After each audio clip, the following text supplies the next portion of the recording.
nous reste quelques minutes pour des questions.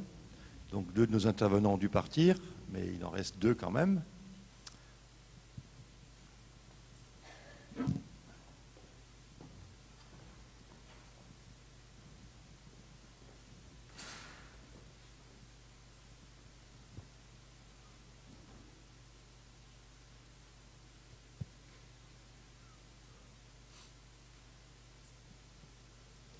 Bonjour et merci de vos interventions. David Leroux, je suis de l'Université de Rennes 2 et je vois un point commun entre votre dernière intervention et l'intervention de Normand Labrie aussi, dans la notion que finalement on peut peut-être aider les étudiants à apprendre seuls ou les accompagner dans cet apprentissage. Et je me demandais si ça ne pouvait pas s'appliquer aux langues congolaises. Alors là, avec une question, c'est sur quel matériau on peut s'appuyer pour aider peut-être les étudiants congolais à étudier aussi leur propre langue, en plus des autres langues qu'on leur propose dans un cursus universitaire. Est-ce qu'il existe des corpus? Est-ce qu'il y a des enregistrements de ces langues? Est-ce que éventuellement elles sont écrites? Est-ce que, alors peut-être évidemment qu'il faudrait sûrement une réponse nuancée. Je suppose qu'elles sont dans des situations très différentes chacune. Mais c'est une question que je me pose en Bretagne, notamment avec cette question très prégnante de la diversité, de la variation linguistique pour le breton. Et donc, je pense qu'en Afrique, on a aussi cette problématique et j'aimerais bien, si vous pouvez, une réponse justement sur les matériaux et peut-être les outils ou les projets qu'on pourrait mettre en place pour aider les étudiants et les locuteurs en général à se documenter sur leur langue et à mieux comprendre, maîtriser leur propre langue. Et merci beaucoup pour votre observation. Oui, je pense que le premier matériau, c'est d'abord la volonté politique. La RDC, comme ancienne colonie belge, a connu des périodes de perturbations sur le plan de sa politique linguistique. À chaque changement de pouvoir correspond un changement de politique linguistique. Au début, il y avait un programme qui enseignait les langues en langue congolaise depuis l'école primaire, première, deuxième, troisième.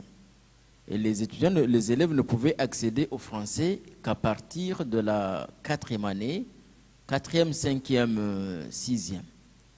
Mais à un moment donné, il y a eu un problème. Les autres disent, mais écoutez, pourquoi nos enfants doivent-ils apprendre seulement en langue locale, en langue congolaise? Vous êtes en train de les abrutir. Notre gouvernement est arrivé, il dit, écoutez, moi je vais directement balayer les langues nationales de l'enseignement et j'impose un enseignement en français. Et donc tout cela a créé autant de problèmes. Mais sur le plan stratégique, sur le plan technique, je vais dire, cette volonté, si elle est là, il y a des moyens parce que les langues congolaises, les matériaux, d'accord. Donc, le matériel didactique existe parce que ce sont des langues d'abord écrites. Ce sont des langues, la plupart ont un alphabet, la plupart ont des dictionnaires, la plupart ont des grammaires. Là, pour les langues nationales, pas seulement pour les langues nationales, hein, mais la plupart des langues que j'ai montrées sur la carte ont une grammaire. Il y a des dictionnaires, des monographies qui ont été bien montées par si vous lisez Comparative Bantu de Malcolm Guthrie, vous allez voir comment ces langues ont été classées et quelles chances elles ont pour être enseignées. Bien, donc on peut s'appuyer aussi sur les nouvelles technologies. Aujourd'hui, avec les téléphones connectés, les enfants apprennent très vite beaucoup de choses à partir de leur téléphone.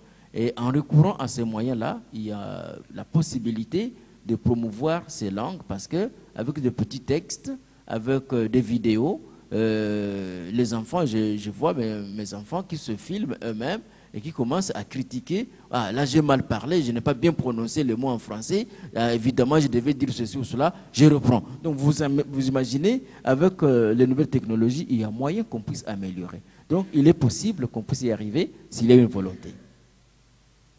Merci, Samuel. Une autre question? D'autres questions?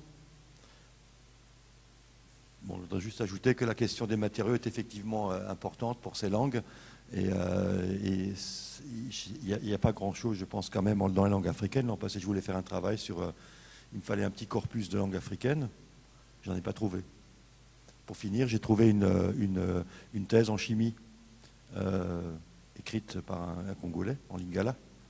Mais c'est tout ce que j'ai trouvé. Je n'ai pas trouvé, je voulais chercher des contes, toutes sortes de choses en n'importe quelle langue africaine, je n'ai presque rien trouvé.